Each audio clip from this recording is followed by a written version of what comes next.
Assalamualaikum warahmatullahi wabarakatuh. Alhamdulillahirabbil alamin wassalatu wassalamu ala asyrafil anbiya'i wal mursalin wa ala alihi wa sahbihi ajma'in. Qala rabbi shrah li sadri wa yassir li amri wahlul 'uqdatam min lisani yafqahu qawli, amma ba'd. Alhamdulillah, kita bersiaran sekali lagi dalam rancangan segmen nikah kahwin yang dibawakan khas oleh bahagian agama dan kaunseling untuk kita berbahaskan beberapa isu berkaitan dengan hal-hal berkaitan dengan perkahwinan.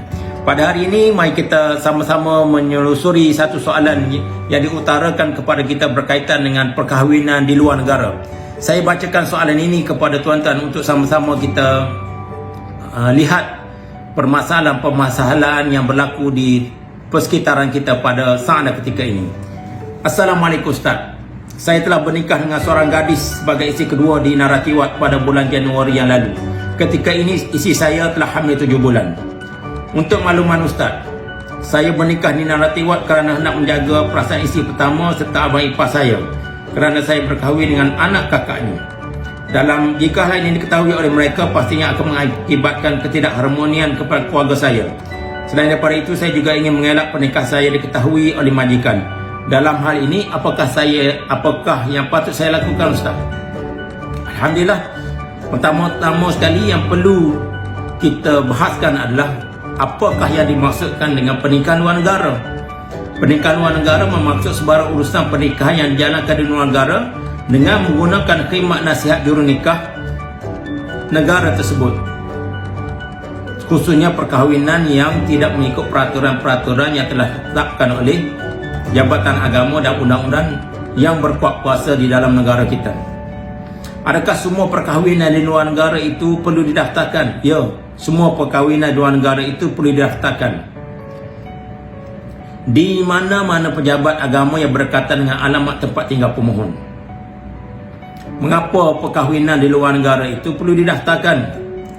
Pertama, perlu dipahami tidak semua pernikahan yang dilaksanakan di luar negara itu sah mengikut hukum syarak. Apakah yang akan berlaku sekiranya pernikahan tersebut tidak sah mengikut hukum syarak? Sekiranya pernikahan tersebut tidak sah mengikut hukum syarak, maka pernikahan tersebut hendaklah difarakkan.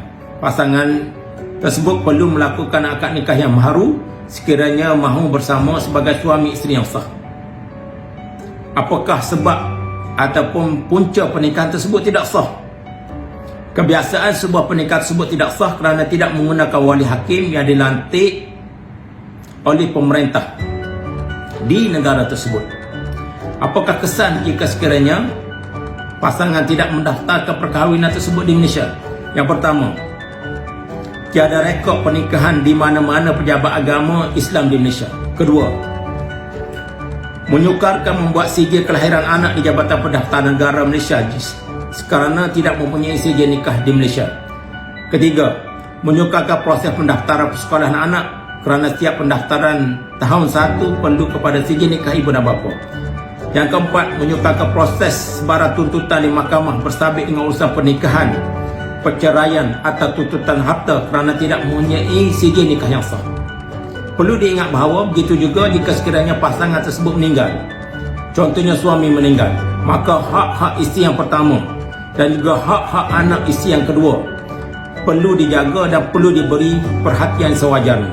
Kerana pada pengamatan kita pada saat dan ketika ini ada berlaku sedikit permasalahan di situ, di mana isteri yang pertama memakan harta anak yatim secara tidak sah, sedangkan dia tidak menyedari bahawa perkara tersebut adalah perkara yang haram, perkara yang dicegah oleh agama, sebab tidak diketahui bahawa suaminya telah berkahwin dengan pasangan yang lain di luar negara dengan sebab tiada pendaftaran tadi. Kerana seseorang yang memakan harta anak yatim ditekankan oleh Allah Subhanahu wa taala di dalam surah An-Nisa ayat ke-10. A'udzubillahi minasyaitonir rajim. Innal ladzina ya'kuluna amwalal yatama zulman innama ya'kuluna fi butunihim nara wa yaslawna sa'ira. Maksudnya, sesungguhnya orang yang memakan harta anak-anak yatim secara zalim, apa kesannya? Mereka itu hanyalah menelan api ke dalam perut mereka. Mereka pula akan masuk ke dalam api neraka yang menyala-nyala. Yang kedua, ayat Al-Quran daripada surah Al-Baqarah. Allah SWT sebut, wala ta'kulu amwalakum bainakum bil batil. Janganlah kamu makan ataupun mengambil harta orang lain di antara kamu dengan jalan yang salah. Isteri yang pertama tidak mengetahui bahawa harta yang dimakan itu adalah harta daripada isteri yang kedua. Sebahagiannya ada hak-hak daripada isteri yang kedua dan juga ada hak-hak daripada anak-anak yatim yang ditinggalkan oleh suami tadi. Justru itu pendaftaran perkahwinan itu sangat-sangat dituntut, sangat-sangat digalakkan untuk mendaftarkan perkahwinan tersebut agar perkara-perkara yang disebutkan tadi tidak berlaku dan memudahkan proses isteri yang kedua dan juga anak-anak isteri yang kedua tadi mendapat hak-hak yang sepatutnya sebagai seorang anak dan juga sebagai seorang bekas isteri kepada suami yang ditinggalkan tadi. Justru itu, marilah sama-sama kita mengambil kesempatan ataupun sama-sama kita mengambil iktibar. Jika sekiranya kita mengetahui di kalangan kita, di persekitaran kita, ada kawan-kawan kita, ada ahli keluarga kita yang tidak mendaftarkan perkahwinan yang berlaku di luar negara, maka serulah mereka untuk mendaftarkan perkahwinan tersebut. Usah dirisaukan mengenai hukuman atau denda seperti yang termaktub, kerana hukuman tersebut dan denda tersebut adalah satu perkara yang boleh diselesaikan dengan mudah. Yang paling penting adalah menjaga hak-hak anak, menjaga hak-hak isteri dan menjaga hak-hak isteri yang pertama dan juga menjaga hak-hak isteri yang kedua dan juga menjaga kelangsungan kehidupan kita sebagai manusia yang bertanggungjawab kepada Allah Subhanahu wa taala. Alhamdulillah, mudah-mudahan dengan penjelasan ini kita mampu untuk mencari titik penyelesaian dalam menyelesaikan isu-isu berkaitan dengan perkahwinan, terutamanya yang berkaitan dengan perkahwinan di luar negara. Mudah-mudahan ia memberi maklumat kepada kita, kesedaran kepada kita, seterusnya membuat tindakan yang sepatutnya untuk kita laksanakan dalam mendapat hak-hak yang sepatutnya bagi kehidupan kita sebagai seorang suami ataupun sebagai seorang isteri khususnya.